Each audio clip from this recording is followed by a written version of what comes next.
Hi, everybody. This is Ruth Royal from Youth Pledge for Employers, and I'm really delighted to be speaking to Matty St John today, who is co-director from Goodery. Matty, lovely to meet you. Yeah, happy Tuesday. Happy Tuesday indeed. So tell us a little bit about Goodery, first of all. Awesome. So Goodery, we've been operating for just over 2 years now. We started in the pandemic, Wow. and we're really passionate about our local food system. So in Norfolk, where our food comes from and how it's grown. And so we are a organic vegetable box company that grows organic veg and works with local farms and then distributes that throughout Norfolk via electric vans, so zero emissions. That's what we do. Wow, that's fantastic that all of that is local and the zero emissions as well from the electric vans. So tell us a bit about the different types of jobs that you have there at Goodery. Yeah, so there's kind of, I guess, three different sections of Goodery, or three different arms. There's the kind of systems arms. So that's anything from web development or managing our e-commerce site, and dealing with customers and wholesalers and working with the farms. Then there's the kind of fulfillment area of the business, which is like the packing and the driving and the delivering. And then we have the growing aspect. So we run a market garden near Fakenham. So we have about 3 acres of land, which we have a team of people who grow on. So yeah, three different arms, all very different, but lots of chop and change and crossover.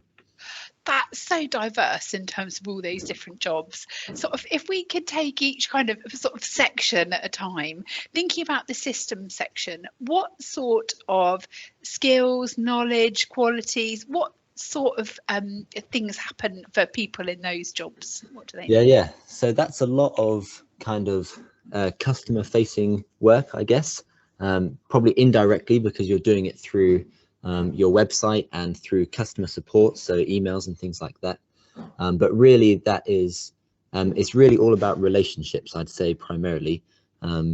Learning how to engage with customers and people who you're working with, or who you're engaging in relationships with, and then also kind of a bit of I mean, yeah, lots of young people are very tech savvy these days, but in terms of like managing orders on an online system, and following processes. So we'll have several hundred orders a week, and how do those get filed properly? How do we make sure nothing gets missed? So I guess it's cool. It's got two different arms of like attention to detail and kind of systems and operations in terms of computer and software, but then also very relational in terms of all those orders are from people, and we want to engage with those people. So yeah, relational, and kind of software management a little bit. That's really helpful splitting it out like that. So obviously all those sort of softer skills about actually being able to build rapport, presumably through kind of written communications. So I guess there's a hard skill maybe that underpins that slightly around kind of you need to have reasonable literacy to be able to do that, presumably as well. Yeah, and I think that's something that you kind of learn, because it's like we're a very small local business, and so we don't want to, if you can think about engaging with a bigger business, it might feel a bit impersonal or something like that. We're just a small group of people who are working in Norwich, and so it's very much keeping it very relational, as you would if you're engaging with someone across the street or in your local store. But yeah, being able to communicate effectively, I guess, what you're offering and what the expectations are very important, because you are trying to handle that customer relationship. So yeah, I think communicating clearly is a very important skill. So when you're recruiting in to the system section, what sort of things then kind of are you looking for in terms of experience for people, or what are you looking for at interview, however that works? Yeah. So I guess, I mean, we often use the word being a people person, but that's a very broad definition. But I guess general kind of things about, I guess, being like positive and engaging, and showing a real kind of intent to listen, and I guess an ability to yeah, I guess an ability to communicate effectively, which can look very multifaceted in, I guess, different environments. But yeah, that can kind of come across in the way that you present yourself. Like, are you quite a, don't know, yeah, presentableness in terms of, do people find it easy to engage with you, I think is something important to consider. I think a lot of the time we often evaluate how good are we at communicating to other people, but I think it's important to kind of evaluate, oh, how easy do other people find it to communicate with me, because that's just as important, I think. Oh, definitely. I really like how you've expressed that. I think that's so true. And then moving on to the fulfillment side, what sort of skills and experience are you kind of looking for there from people? Yeah, so that's, I guess there's quite a lot of independence in that. So, Right. you know, our packers and drivers are expected to take all of the produce that we receive and to follow the orders and to follow the different menus that we've got and piece it all together and make informed decisions about, you know, the quality of produce, how it arrives, is it good enough to send out, and what to do when customers have certain expectations or certain requests or things like that. So there's a lot of kind of, we give them a lot of structure, but there's a lot of kind of independence to make common sense decisions within that.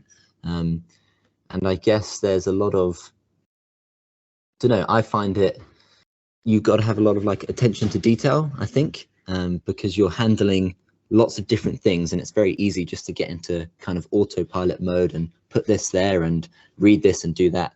But really, you've got to kind of engage your attention to detail to always be kind of monitoring what you're doing, because there can be a lot of repetition. But yeah, it's very easy. I find it very difficult to kind of stay focused. So I have to, you know, work for half an hour, take a 2-minute break, then come back. So yeah, attention to detail, and a care over what you're doing. You know, we want to present things that are very aesthetically pleasing, so presentable, and so kind of taking care over how you're handling things like that, I guess. Oh, that's so interesting to understand sort of like the difference in that. So, like attention to detail in both of those environments, but looks completely different Yeah. depending on which sort of section you're working in.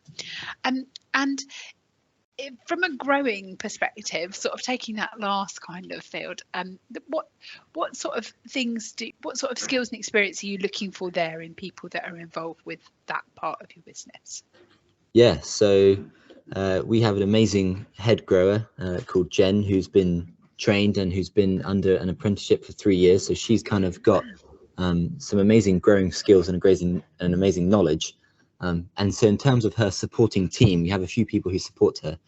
I guess like the biggest thing we're looking for, or which I think is like really important for that kind of work, is passion, because it can be quite hard manual labor work, particularly, you know, you're always outside a lot of the time with the varying seasons. It can be quite a big toll on the mind and the body, but if you're really passionate about it, then those things come easy, and those things don't seem to be such a burden. So a real passion for kind of growing, and taking care of things. And then I guess it's you know, we've got 3 acres of land, which kind of sounds quite small, but when you start growing on it, you realize how big of a project it is. And so there's lots of different crops going on at different times.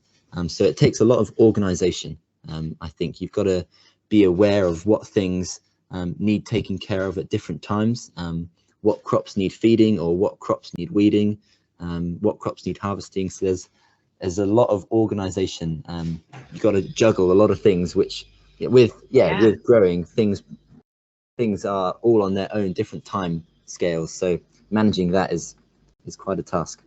And I'm sure being sort of responsive to what's happening sort of climatically, or, you know, to sort of like, you know, if you're, well, obviously thinking about how dry it's been, that, you know, obviously must be really challenging.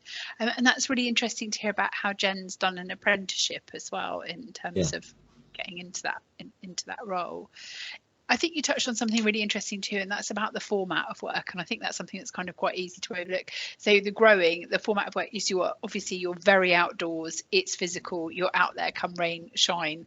Maybe lovely in the warmer summer weather, harder core in the winter. And then you've got, and if I understand it right, the fulfillment, probably got a piece where you're actually standing, or you're sitting and you're static in your warehouse, and you're sorting and you're organizing, and then you're out in a delivery van taking that out to places. And then the systems one, the format of that is, it sounds to me like that's more kind of traditionally almost like office space more. That's really interesting to sort of unpick those. Matty, I just wondered about you, how, because you are a co-director, tell us a bit about what sort of skills that you've got, because that's quite different, isn't it, running your own business? Yeah, not a huge amount of skills, very much learning as we go, which I'd say the whole learning as we go, I'd say, is a skill in itself, which learning how to learn, I think, is very important.